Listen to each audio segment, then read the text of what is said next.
আসসালামু আলাইকুম। এগুলো হচ্ছে big max ১০,০০০ mAh polymer battery sell, যেটা মার্কেটে নতুন রিলিজ করা হয়েছে। তো আগেও কিন্তু সেম সাইজের একটা ব্যাটারি সেল ছিল, যেটা রিয়েল ক্যাপাসিটি আমরা পেয়েছিলাম ৮,১০০ থেকে ৩০০ এমএএইচ। তো এই ব্যাটারি সেলগুলো হয়তো কিছুটা আপডেট এবং পার্সোনাল ব্র্যান্ডিং করেই মার্কেটে রিলিজ করা হয়েছে। তো আজকে আমরা এই ব্যাটারি সেলগুলো ক্যাপাসিটি টেস্ট করে দেখব এটার রিয়েল ক্যাপাসিটি কত পাওয়া যায়। তো চলুন ভিডিওটি শুরু করা যাক। তো এই ব্যাটারি সেলগুলো ক্যাপাসিটি টেস্ট করার জন্য আমরা লিটো কলা চার্জারটিকে ইউজ করব। যেহেতু এই ব্যাটারি সেলগুলো সরাসরি কানেক্ট করা যায় না, এজন্য আমরা দুইটা ডিসকানেক্ট ব্যাটারির মাধ্যমে ব্যাটারি সেলগুলোকে কানেক্ট করব। তো আমি ডিসকানেক্ট ব্যাটারি দুইটিকে চার্জারের সাথে কানেক্ট করলাম।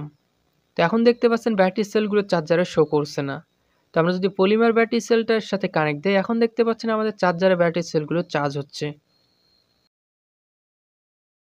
তো আমি পলিমার ব্যাটারি সেল দুইটিকে চার্জারের সাথে কানেক্ট করে নিলাম। তো এগুলো যেহেতু নতুন ব্যাটারি সেল, তো ব্যাটারিতে কিন্তু চার্জ কম আছে। প্রথমে আমরা ব্যাটারি সেলগুলোকে ফুল চার্জ করে নিব। সেজন্য চার্জারে আমি 1 এম্পিয়ার ফাস্ট চার্জিং সিলেক্ট করে দিলাম। তো প্রায় 4 থেকে 5 ঘন্টা পর ব্যাটারি সেলগুলো ফুল চার্জ হয়ে গেছে। তো এখন আমরা নর টেস্ট সিলেক্ট করে ব্যাটারি সেলগুলোর ক্যাপাসিটি টেস্ট করব। তো এই ব্যাটারি সেলগুলোর ক্যাপাসিটি যেহেতু অনেক বেশি হয়ে থাকে, এর জন্য 1 এম্পিয়ার সেট করে আমি ব্যাটারি সেলগুলোর ক্যাপাসিটি টেস্ট করব। তো এখানে যদি আপনারা ডিসচার্জ রেট 500 মিলি এম্পিয়ার বা তার কম সেট করে ক্যাপাসিটি টেস্ট করেন, সেই ক্ষেত্রে কিন্তু রিয়েল ক্যাপাসিটি আরও বেশি শো করবে। আবার 1 এম্পিয়ারের বেশি যদি ডিসচার্জ রেটে ব্যাটারি সেলগুলোর ক্যাপাসিটি টেস্ট করেন, সেই ক্ষেত্রে কিন্তু ক্যাপাসিটি আরও অনেক কম শো করবে।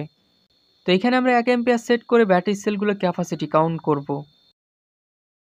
7 ঘন্টা ৪৫ মিনিট পর 1 নম্বর ব্যাটারির ক্যাপাসিটি কাউন্ট হয়েছে ৩৯৩১ মিলি এম্পিয়ার এবং ব্যাটারিতে আছে 3.90 ভোল্ট। এবং অপার ব্যাটারির ক্যাপাসিটি কাউন্ট হয়েছে ৩৮২৫ মিলি এম্পিয়ার এবং ব্যাটারিতে আছে 3.91 ভোল্ট। তো এখন বাজে রাত 10টা 28 PM এবং সারা রাত ব্যাটারি সেলগুলোর ক্যাপাসিটি টেস্ট করব। হয়তো সকাল 7টা থেকে 8টার ভিতরে ব্যাটারি সেলগুলোর ক্যাপাসিটি কাউন্ট শেষ হয়ে যাবে। তো এখন বাজে সকাল 8টা AM এবং 1 নম্বর ব্যাটারির ক্যাপাসিটি কাউন্ট হয়েছে 8728 মিলি এম্পিয়ার এবং ব্যাটারিতে আছে 3.50 ভোল্ট। এবং অপার ব্যাটারি ক্যাপাসিটি কাউন্ট হয়েছে 8622 মিলি এম্পিয়ার এবং ব্যাটারিতে আছে 3.63 ভোল্ট।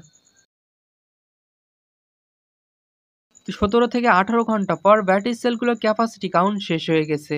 তো 1 নম্বর ব্যাটারির রিয়েল ক্যাপাসিটি আমরা পাচ্ছি 9091 মিলি এম্পিয়ার এবং অপার ব্যাটারির রিয়েল ক্যাপাসিটি আমরা পাচ্ছি 9330 মিলি এম্পিয়ার।